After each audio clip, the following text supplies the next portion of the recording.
Hey, this is Steve in Dallas, Texas.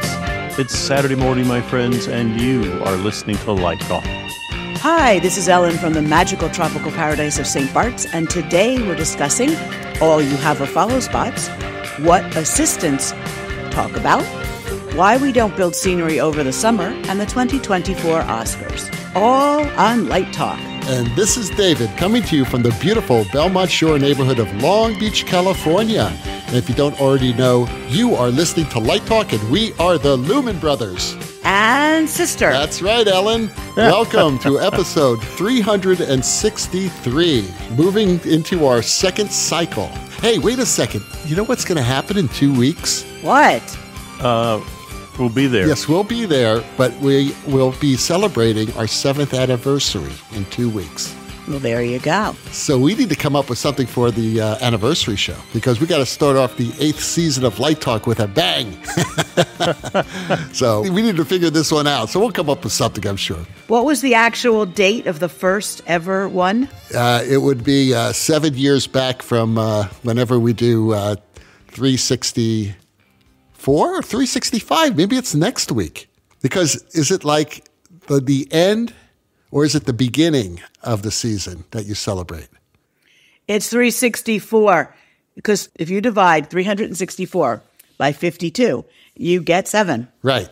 But that's the end of the 7th year. Right. So right. Like when you so get it's married, 365. it'd be 360. So it is 2 weeks. So in 2 weeks, that's when it's going to happen, right? Right. Okay.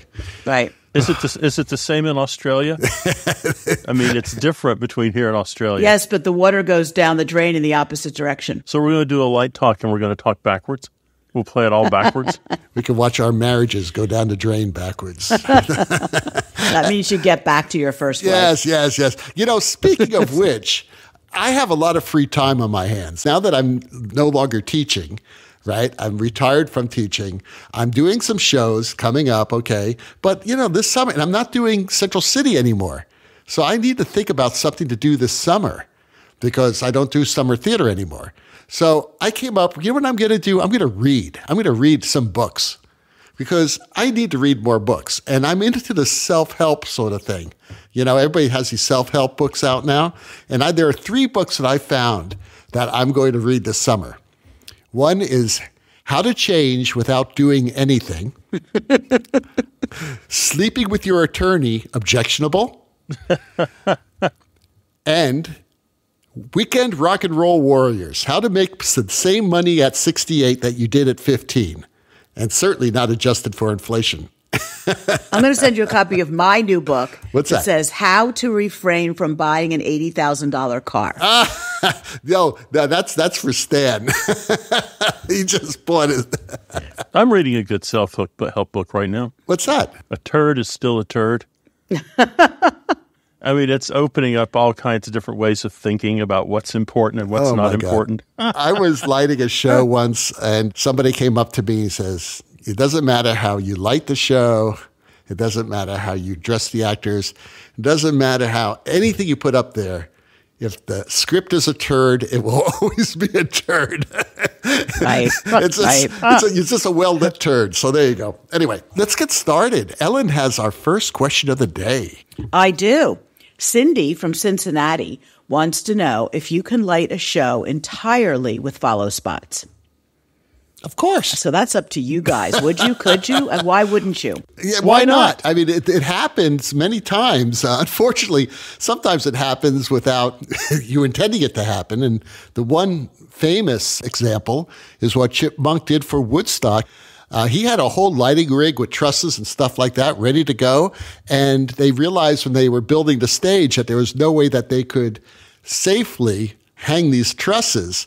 So there were like 200 lights that he never used, and they just threw them under the stage. And instead, he lit that entire festival with 12 Super Troopers. I believe he had 4 towers.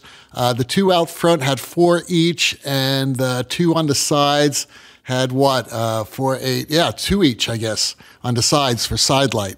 It was actually very well done. He did a great job. A lot of people do. A lot of people light with just follow spots. What do you think, Steve? Have you ever lit a show with just follow spots? No, but I have used the hell out of them on all kinds of shows. They don't have to be a train headlight beaming down from heaven. Right. And you can be very subtle with follow spots. The show I'm thinking of, I didn't do it, but the show I'm thinking of, and someone out there, feel free to correct me, I believe Shoko did an Elvis presentation. And I think they had at least 4 follow spots in the orchestra pit in that area. Wow. On chalk. So they were leaning up at an angle, and they were hitting a mirror on stage and coming down and hitting him with backlight. So the backlight and the full stage washes were coming from those lights from out front off the orchestra level. And then they had, I think, another 6 or 8 in the air around the arena. Mm-hmm. And I am told by people who saw it was quite spectacular. I think it comes down to the designer, how creative he or she is, and if they never break any rules while they're doing it. Well, not only that, but there's a big difference between the old, Xenon Super Troopers that were out there and the really sort of, finesse of Robert Juliat LED color changing, fine tune optic follow spot of today, right? Yeah, absolutely. Well, and at least we forget, before Xeon, there were years, decades of carbon art. Right. And those men and women were not only doing the show, but they were keeping their lights trimmed, and they were having to do rod changes. And it's not like they can just bang their light up in the arena and trim it after they do a rod change. There were some real talented follow spot operators out there. I was in the south of France once many, many years ago, probably in the 80s, and it was a Paul Simon concert in an arena, one of those old Roman arenas, and probably in Arles or Nîmes. And the board went down, and there were no lights for a minute. Everybody lit their cigarette lighters or whatever it was, matches. And the follow spots came on, and Paul Simon sort of, stood there and told people, hold on a second, we're going to try to get it fixed. And I think sang 1 or 2 songs to the follow spot, and then everything came back up again and the show continued. So they didn't want to do the whole show that way, but it did sort of bridge the gap. Oh, when I was a young Steve doing opera in my 20s, I wanted a follow spot to have a soft edge on it. I kept trying to use different diffusions, never could get what I wanted, and the follow spot operator, Spike, who was in his 90s at the time, said, let me show you how to do it. And he took the gel out and put a drop of 3-in-1 gun oil on it, smeared it over the gel, and turned it into the nicest, most diffuse color you've ever seen on stage. And he said, I learned that doing burlesque and vaudeville. Well, that's nice. It was nice. No, it is. It sounds lovely. I think that, a follow spot can be used for lots of different things. It was nice of Spike to share that knowledge, right, and pass that on to someone who was definitely struggling. So do you keep that kind of oil in your toolkit just in case? Absolutely. This is right there next to my crescent wrench and my... Instead of 3-in-1 oil, it's called 132 oil. And my GAMP check. It's all right there. The 3 things I need. Right. Nowadays, I guess technically... a lot of our shows are lit with follow spots because moving lights with some sort of tracking device, either run by a person off stage or run by black tracks if you have sensors. Yeah, there's also Follow Me. It was used quite a bit in a lot of big Broadway shows now, but most notably in the David Byrne show, American Utopia. They used black tracks quite a bit. And the majority of that show was lit that way. At least the light on the actors were lit that way. Musicians, dancers, performers. So I don't know if that's technically a follow spot. I think it kind of is. What do you think, Steve? Is that a follow spot? Yeah, it's like anything else. We're adapting to the new technology that's coming our way, and we're thinking outside the box, and we're seeing what's possible. There you go. Yeah, and it's interesting because even City Theatrical took Source 4s and put them in an automated yoke, right? So that just about any fixture could become a follow spot in a way.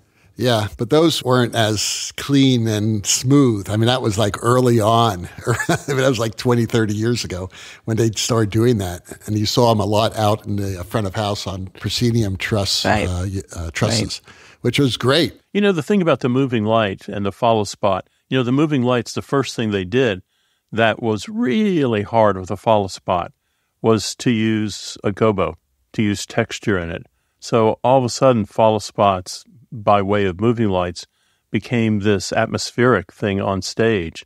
And that was a huge leap forward for follow spots. Yeah, it gave them much more versatility.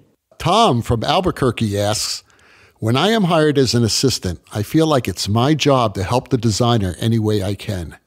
When lighting a show at the production table, what is the correct way for an ALD to make a design suggestion to the designer? Hey, loser. No. You're not going to use that blue psych, are you? Not again. Turn off that channel. No. Okay, so this is actually a very complex answer because it's a complex situation. Because the first thing I'm going to say is it depends on the designer. The second thing I'm going to say, it depends on the situation. The third thing I'm going to say, it depends on how long you want to keep that job. Okay. I would say as a general rule, if you have a suggestion, keep it to yourself until you are in a private place with the designer, especially if the director's around, because you never want to embarrass the designer. This is just the general rule. I'm just telling you right now, the less you say, the better. Stay out of it. Don't try to make peace. If the designer or the director get in on it, if they start arguing or having a heated discussion, don't say, hey, boys, break it up, or hey, girls, break it up. No, that's not your job. Let them work it out, okay?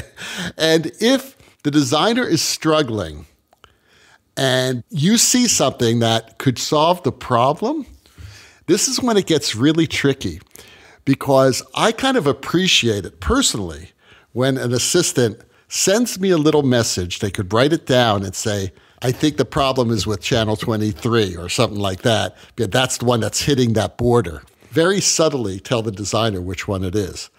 I think it's 23. Oh, okay, great, 23. Thank you very much. Because sometimes I find that it's hard to identify lights, especially if they're moving lights. And usually it's the assistant's job to know where every moving light is anyway. But you got to be real careful politically with how much you say at the production table. What if they're beginning to have that discussion and they look at you and they go, hey, what do you think? Oh, then absolutely. Yeah, I would always lean toward the designer, not the director.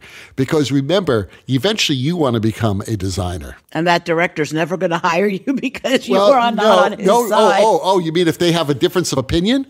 Yeah. Wow. So keep me out of this. That's what I would say. Please keep me out of this. I'm really not watching. I'm tracking things. I'm not following. Right. Usually, I must tell you, in my many decades of being a lighting designer, that has never happened. A director never has turned to an assistant and say, "Well, what do you think?" Even their assistant, I have gone to my assistant and asked them. And said, how do you think it's looking? Because I kind of feel like I'm a teacher too. Right. I'd like to mentor them. But yeah, I would keep it really quiet and say as little as possible. That's pretty much my answer. What do you think, Steve? I agree. I mean, I turn to my assistant and I say, what do you think? And if I say what, I'll be specific. What do you think of the blue psych? I'm not just going. What do you think of the whole? What do you think of this gig? What do you think? Right? Yeah. What do you think of that live move? What do you think? So I'm being very specific about my questions to them, and I'm more than happy to have a conversation in private again over dinner or at some other time. I think David's on it. You as an assistant director, as an assistant stage manager, as an assistant designer, you're hired for a very specific reason. And you want to be careful. We had a guest some time back who was talking about the fact that he or she couldn't go on a particular tour, and the assistant was out there, also known as the lighting supervisor, who made a decision. They couldn't get a certain color, so they substituted a color, and the director said, "Oh, I love it."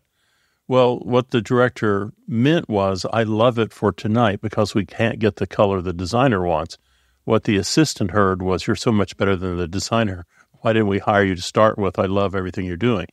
When the show got back to New York, the assistant had made several changes, key changes, and was promptly fired. And it really surprised him that he was fired. And everybody said, well, you made a good spot decision on the road, but that didn't mean we wanted you to change the design. It's like when you show up and you audition for Cats, you have to be a certain height. I think it's 5'5" is the minimum. If you're 5'4", no matter how good you dance, you don't get in. So you've got to do the job you're hired to do. So you can have a great career as an assistant or associate. I think when you're in that level where you're an associate or an assistant on the Emmys or the Grammys or the Super Bowl, you're probably on your A game. And these temptations, they don't even exist in your mind because you're busy doing other things. Yeah, it would never occur to you to say, that 6 count really sucks. Can you make it a 5? You never say that. I mean, assistants, look, there's a big difference between being an assistant and an associate. And an associate is almost a co-designer. I mean, they're just one step, to me, they're one step below co-designer. When I hire associates, I trust them with the show. If I have to be gone for an evening and they're like, lighting over the show, they know what I want and they know the style and they will light the show as I would light the show. Now, I may come in the next night and look at it and make some changes, and I probably would, but they did 90% of the work. So I trust an associate to do that. I don't necessarily trust an assistant to do that. It depends on the assistant and their capabilities, but most of the time it's going to be someone who's an associate level. And again, of course, it depends on where it is too. If it's a Class A opera company, you want a good associate. If it's like a small regional theater company, then maybe an assistant could handle that for a night or so.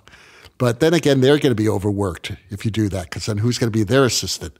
So I think you got to really be careful with this. But yeah, the less you say, the better. Again, I've seen professional assistants. We've all seen professional assistants. And the most successful ones are the ones you never hear from.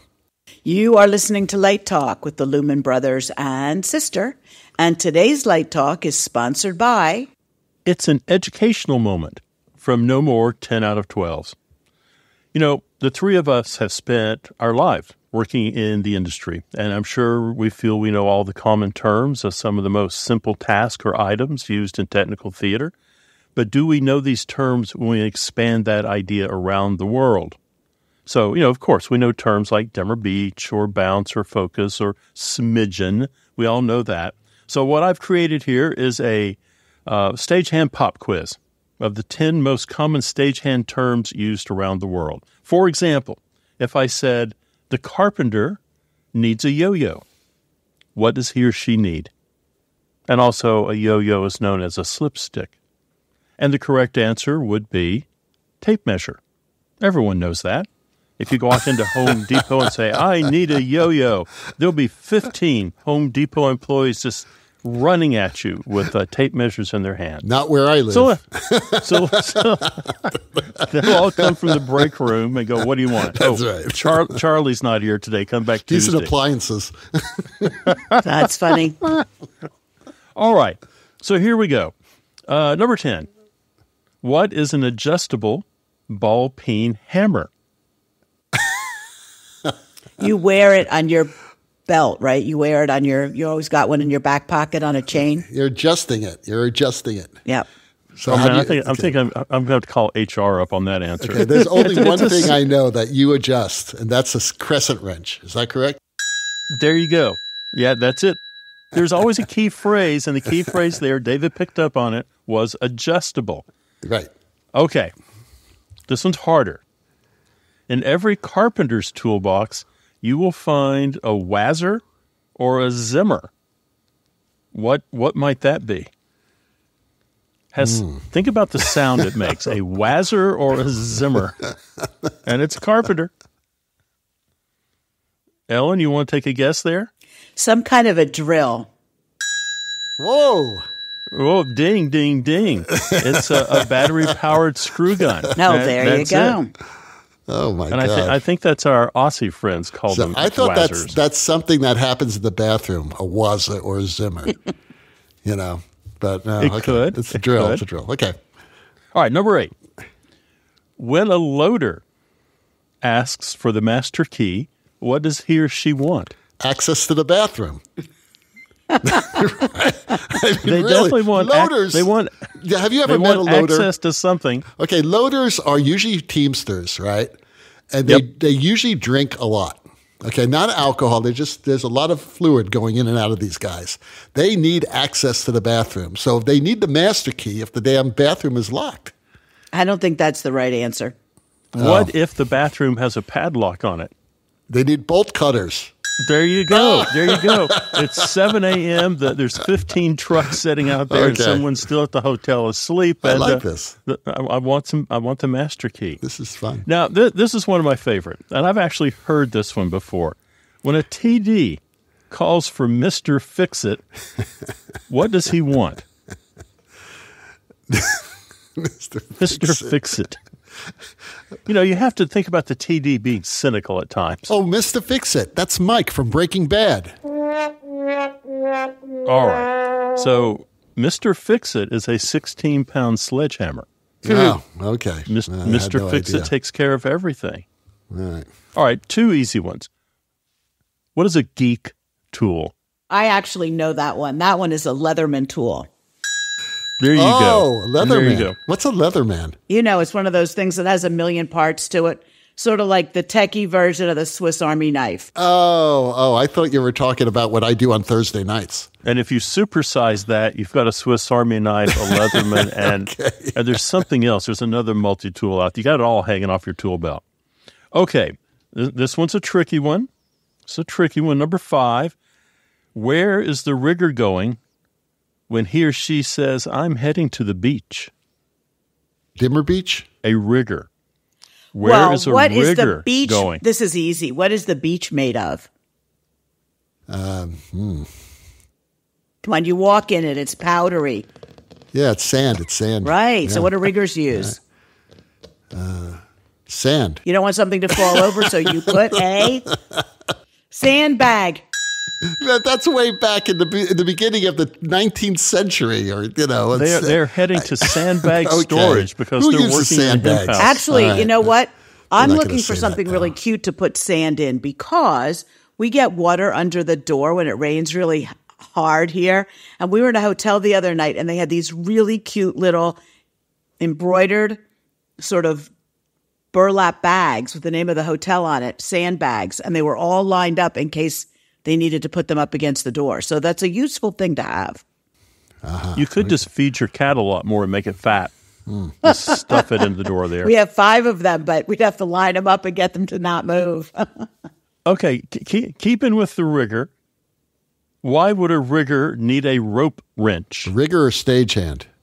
A rigger. Oh. Stagehand might want one too, but really the fair clue here is a rigger. Okay. What would a rigger rope need wrench. a rope wrench for? A rope wrench. I don't know. I don't know. It is a knife. Oh. He or she needs a knife. This one's kind of obscure. Wait, let's go back a second. Why do they call it a wrench, a knife, a rope wrench? They call everything a wrench. Oh, okay. Everything is a wrench or a what's it. Never understood. What's it? Yeah. Or a left-handed what's it? There you go. Okay. Okay. David's going to know this. Why would the master electrician say, I need my good friend, Mr. Wood? Mr. What Wood. what does he intend to do with I don't want Mr. to Wood? This is a family-friendly show. And you know that this sort of thing, I don't know if I want to talk about. Okay, a master electrician needs his Mr. Wood. I actually saw a picture of this, and it's kind of disturbing. The question is disturbing. Okay, let's say what happens with electricity? Okay, people get electrocuted, and they want a circuit breaker resetter. That's right. 8-inch is the official size. You pound the hell out of the thing because it keeps on tripping. The way you know it's not just scrap wood is it's wrapped in electrician's tape. It's a 2x4 by 8 inches wrapped in black electrician's tape. But what do you do with it? Tape. I mean, how do you reset? You reach in there and you reset the breaker just in case you don't want to touch it. Okay. There you go. All right. Another David question. Oh, great. How would a lighting designer, or why would a lighting designer, or what is a fat man or a little boy? Those are members of the prop crew. No. You're close. We all know what a Lico is. Yeah. But Kliegel had a term, and the Kliegel term was the fat man and the little boy. Well, I would say the fat man was a gigantic Fresnel, probably a 10K arc-powered one, and the little boy was probably the Inky. There you go. I don't know the exact sizes, but that's exactly it. It's a large... Those are the extremes. Yeah, except that a Lico, there you go. A Lico was the strand term for an ellipsoidal, not a Fresnel. True, but it's a light. Right. Fresnel light. Right. We've tripped you up, Ellen. I feel bad. Okay, we'll ask you a softball question. Number 1. When a painter asks for a flamethrower, what do they want? I have the answer for this. What? I know it's... well, my answer is they probably want a torch to burn the theater down. No. No. Okay. What's the favorite tool of a... You see painters using them all the time. A brush. You can buy them at Home Depot. They never work. They've never worked because they're always broken and leaking. A brush. Okay. Broken and leaking. Hudson sprayer. A Hudson sprayer. Oh, my God. Never heard of that. No, that's fun. Hudson's are great. You can spray things with them. You press them, you pump them. No, you pump them and you spray water. They use them. They spray drops. In the old days when they had drops sprinkled, they would spray the back of them, and they would. Okay. That's a Hudson sprayer. Okay, all right. But they could also paint with them. A bonus 2-parter here, David. All right. Mm-hmm. What is a Chicago screwdriver? That's a screwdriver that's made with double the amount of vodka. Right. That's a Chicago screwdriver. It's a Chicago. Okay, what's a Chicago chisel? That has double the amount of orange juice. That's right. So I am told by our good friends at Sapsis Rigging that a Chicago screwdriver is a hammer, and a Chicago chisel is a screwdriver. I think they're a little prejudiced there, but I like that. I feel a lot smarter That's hilarious. After spending the last 15 minutes playing this game. How many times do you grab a screwdriver up and start using it as a chisel? You're banging on it with your crescent wrench because you don't have a hammer or a chisel. Right, but you ruin a crescent wrench by doing that. You should never use a crescent wrench to bang in things because you could just destroy it. But I haven't touched a crescent wrench in like 30 years. You know that? Even around the house, I call people that if I need something done, I can't deal with it. I don't use a crescent wrench around the house very much, I have to say. All right. All right, so there you go. An educational moment from no more 10 out of 12s, and this is vintage Sapsis information from the year 2001. Oh, there you go. And where did you come across this? At their website, of course, where all good things are. Okay. Well, after that, now back to Light Talk.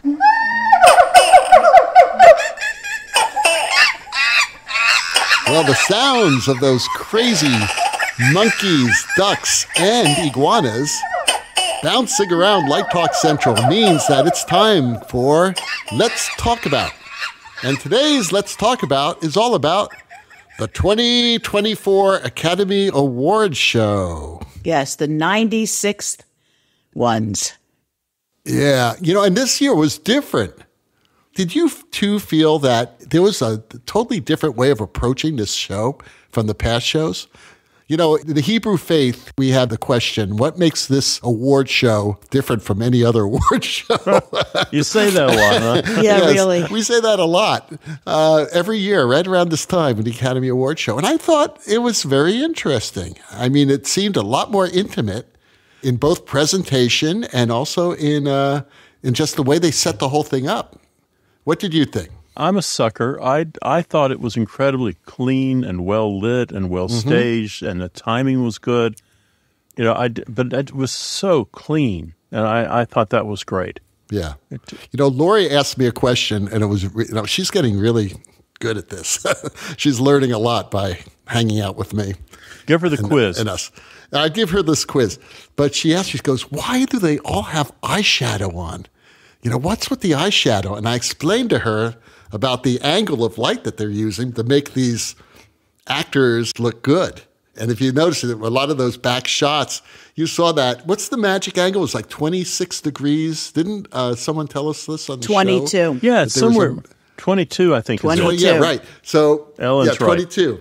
And I forgot who said this. Oh, my God. I wish I would remember. Yeah, it's our good friend Dennis Size. Right. Dennis Size said that, yeah. And you could tell from when they had the shot from the back looking forward, you could see all those lights on the balcony rail. And then the follow spots were very low, too. But I said it so that they don't look completely two-dimensional. You got to have makeup on. Right. Is that correct, Ellen? I'm pretty sure that's well, correct. I think it helps pick them out from the background, yes. Yeah. It's very but I thought nice moments, okay, fun moments for me. I kind of like the Barbie number, I'm Ken number. I thought that was a lot of fun.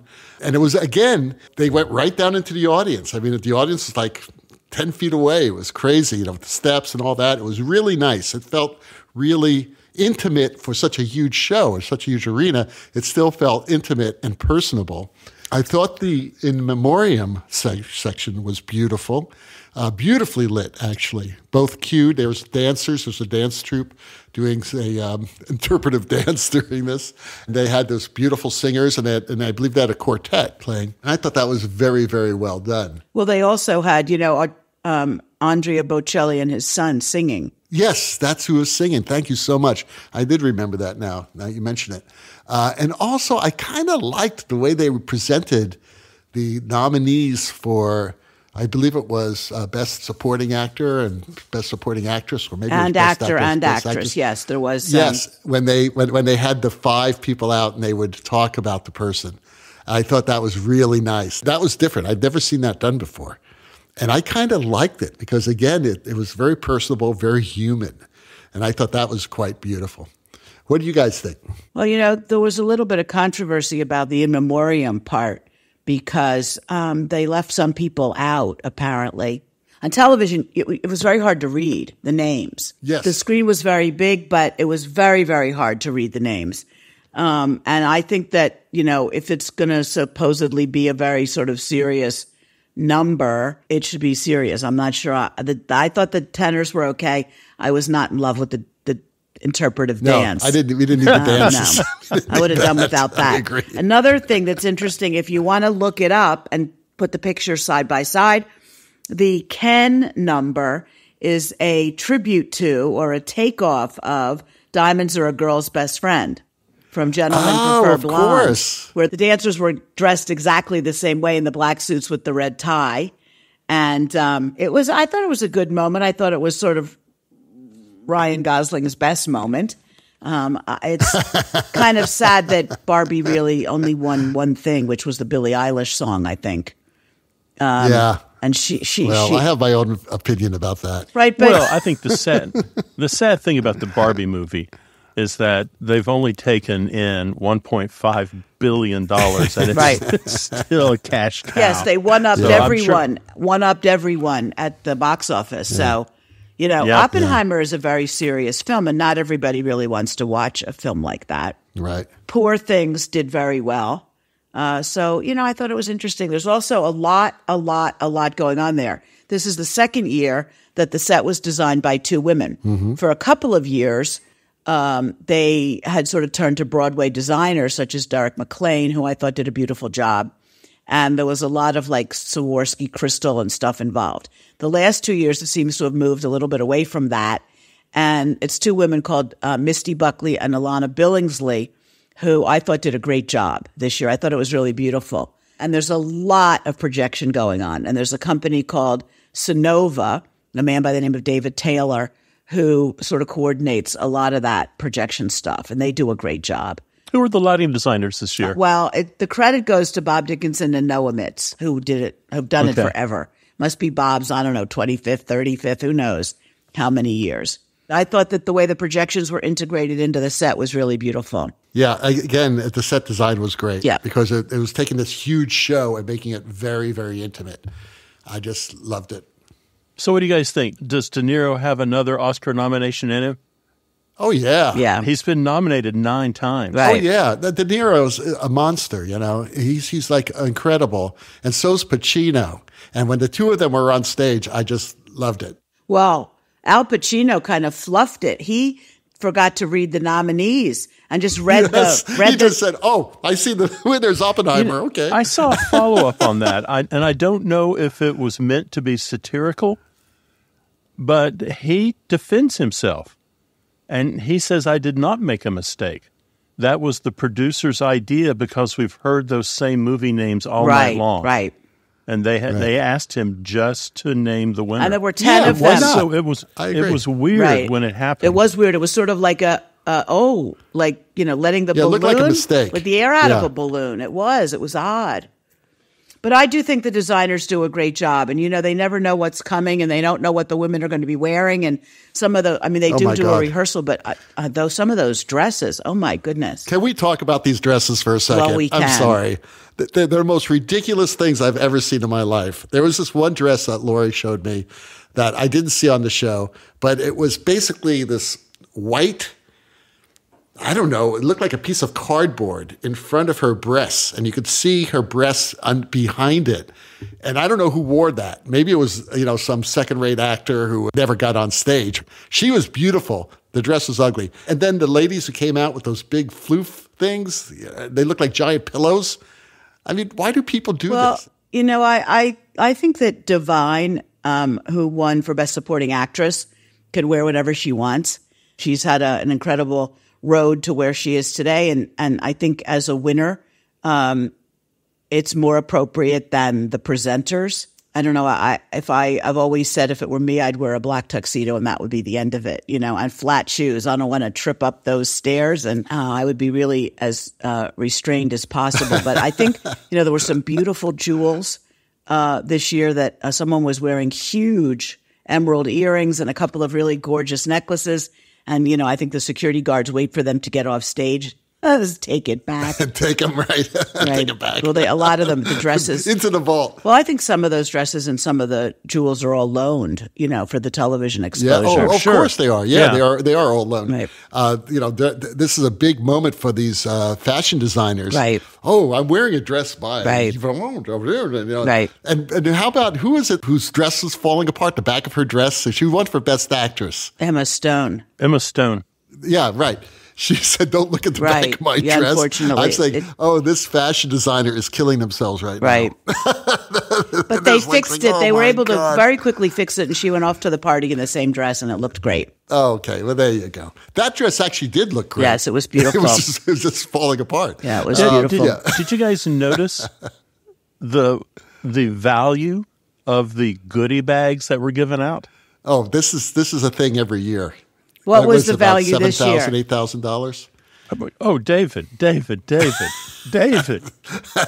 value of the value of the goodie bag this year was $170,000. And what was in it, Not Steve? that everybody that showed up. Not everybody. No, these are the nominees. Okay, nominees. $170,000. What did they get? The big ticket item for $50,000 was for an all-paid vacation to some frou-frou place in Switzerland with 9 of your best friends. Oh, wow. I mean, nice.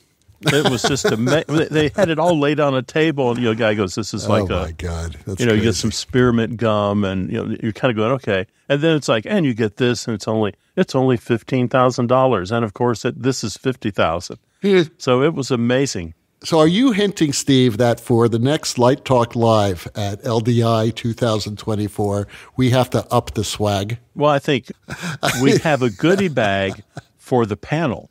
Oh. Not for the audience members. Audience members didn't get jack. We do this for ourselves. Okay. And I want it to be filled with whizzers and whammers and Chicago chisels. Yeah, whizzers. Okay. Easy Oscar question. You're going to know this, Ellen. Who has been nominated 52 times? Oh, my goodness.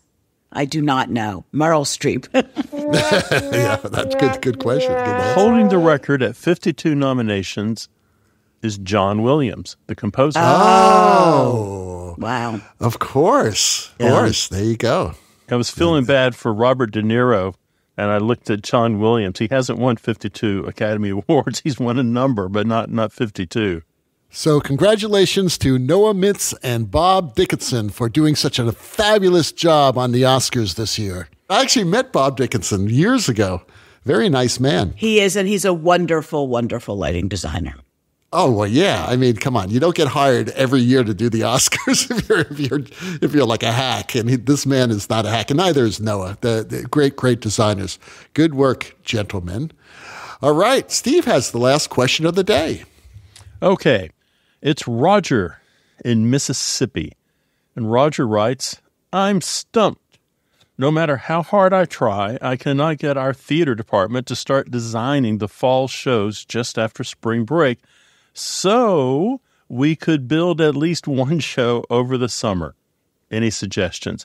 I think that is a battle cry that rings out across North America. Why can't we just get a jump on the season and build one of our shows? Can we start building in August? So the good and the bad. If we're going to be fair, the bad idea is if you're having student designers, maybe you're not giving them the amount of time they need to get the show designed if we start in the spring. Just depends on how your departments run. The other side of that, too, is, as you know, it is hard to get directors to think about a show in September, or a show that's opening in September in the month of March. And they'll say things like, I haven't even read it. Or, I haven't started to think about it. I've heard that before from faculty directors. Ay, Cavalt.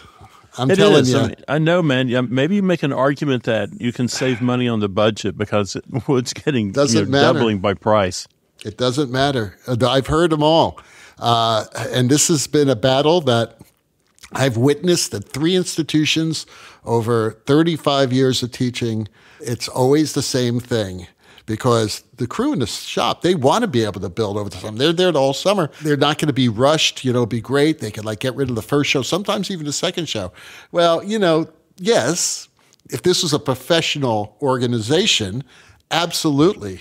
When I'm doing an opera, if that show opens in December, that set's being built now. And probably earlier than that, sometimes a year before. But we're talking academic theater here, and when it comes to efficiency, it's just not going to happen. And for the same reason that Steve said, students need more time if they're designing, but the directors are usually the problem. Sometimes the directors, they haven't even been chosen yet. We would hire directors, and they'd be professional directors. We didn't use many faculty directors. They agree to do it, and then a better gig comes along. They have a choice of doing a show at Cal State Long Beach versus South Coast Rep. They're going to choose South Coast Rep, right? It's just one of those things. Then you have to scramble for another director. It's all done in a very inefficient way, even though everybody in the organization wants it to be efficient. It's just not made to be an efficient process.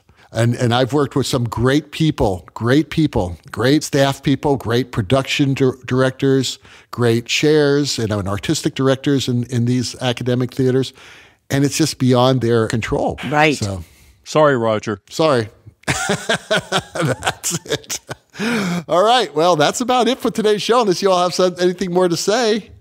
Oh, we want to congratulate Stan because he actually bought a car. Congratulations, Stan. He didn't just buy a car. He bought a lifestyle. I mean, he's getting a new wardrobe. I mean, he's getting a haircut. I mean, No, he's still trying to grow hair. He doesn't want to cut it. He's growing it. You don't cut hair. I gave up on cutting hair a long time ago, as you can tell. It doesn't matter anymore. It's after a certain time. So anyway, Stan, we'll see you very soon. Well, the rocking sounds of the Luminoids tell us that once again you've spent another morning listening to Light Talk. You can hear our show on just about every podcast site out there. Check out our website at lighttalk.org and be sure to follow us on Facebook and subscribe to our podcast. That way you will not miss a second of Light Talk insanity. No guarantee is offered regarding the accuracy of any statements or opinions made on this podcast. However, if you do decide to litigate, the Snoop Group with the legal team of Sparks, Burnout, and Chase will defend us until our retirement funds are depleted. Light Talk is written and produced by the Lumen Brothers. And sister. Coming to you from St. Bart's, Long Beach, and the Lone Star State. And be sure to join us next week when we talk about more lighting shenanigans and serve you more of our casserole of nonsense. Light Talk, broadcasting questionable lumen knowledge and humor around the world. So we'll see you all next Saturday morning. Bye-bye from Light Talk. Bye-bye. Bye.